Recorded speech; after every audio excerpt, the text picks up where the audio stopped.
Hello. When I was living in America, when I was a young man, sometimes people would stop me and they'd say, "Oh, I love your accent. You speak with an accent." Because I was living in America, and of course, I have an English accent, and I would say, "Well, yeah, thank you very much. That's just an English accent." And many people there would say, "Oh, I don't have an accent." And I said, "Well, yes, you do. You have an American accent." They say, "No, I don't. I don't have any accent, but you have an accent." It's ridiculous, right? Um, some people who never travel think that the way they speak is the natural, always the correct way of speaking.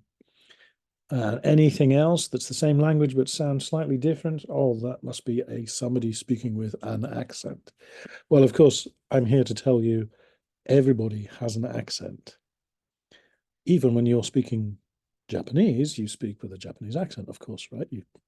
Most of my students have a Kanto accent, or is there a Chiba accent? Maybe there's an Ibaragi accent slightly. But of course, when you speak, the interesting thing, I guess, is when you speak English, you try not to speak with a Japanese accent and try to adopt an English or an American general kind of accent. Um, if you don't, then you sound like sort of like some beginner students. They will say like, "Raito, it is white-o." Well, I mean, it's very Japanese. There's no white, not white-o, white. If there's too much of an accent, it becomes hard to understand. But it's perfectly okay to have a slight accent. You don't have to sound English or American if you are Japanese. It's okay to have a slight accent. In fact, it's kind of nice, I think, as long as it's understandable. Anyway, it makes you think about where do these accents come from and how do you learn an accent? It's a difficult question, and I think that, well, according to this in this textbook, it's talking about some tests they did between like a baby brought up in an English speaking environment. They can tell the difference between an L and an R, la la la la, ra ra ra ra, which is very difficult for Japanese usually. Um, but once they put the baby back into a Japanese environment, they've forgotten completely and can't just very hard to distinguish between L and R. That's just one example. Um, why do we have different accents? Well, there is a theory that it's kind of geographical, right? Geography, the way the land is. If you think about people who live in cities, usually speak faster.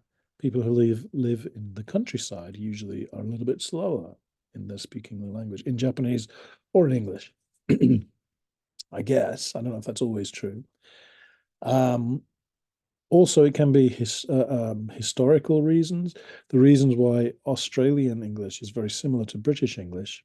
A lot of British people went to Australia, especially from the south of London, or I think it's an area of London.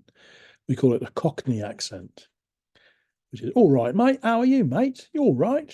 That kind of way of talking sounds very Australian now.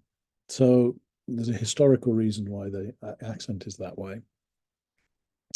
Another thing about accents, sometimes it's a marker for social class. In other words, if you're high class, then you speak with a certain accent. Certainly in Britain, that's the case. If you speak with I guess you'd call it a BBC accent, or like NHK Japanese, the BBC English.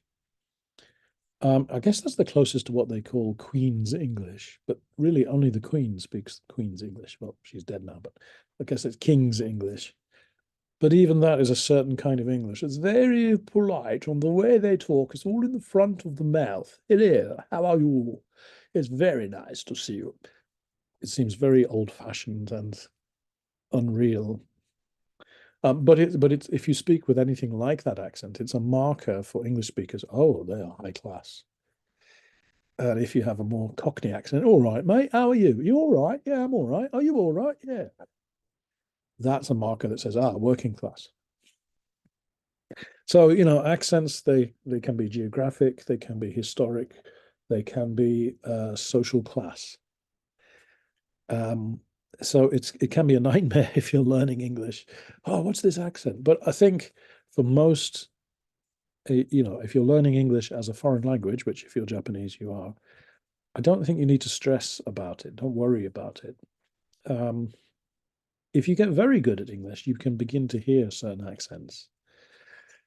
And also, another confusing thing is there's what we call a dialect. A dialect is like actually more than an accent. It's actually certain words that only in that area they speak.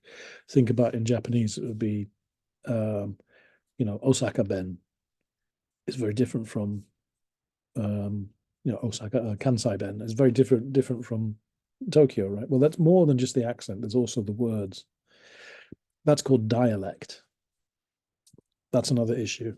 But anyway, just thinking about accent is kind of interesting.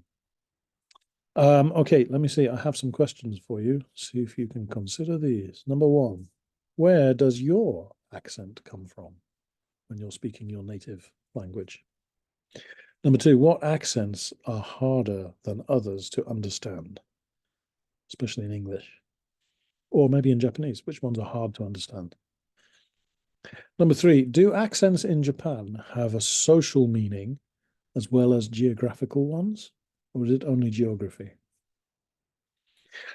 Okay, that's all I have for you, and I will talk to you in my British accent soon. Thank you very much. Let me turn this off. Okay, thank you.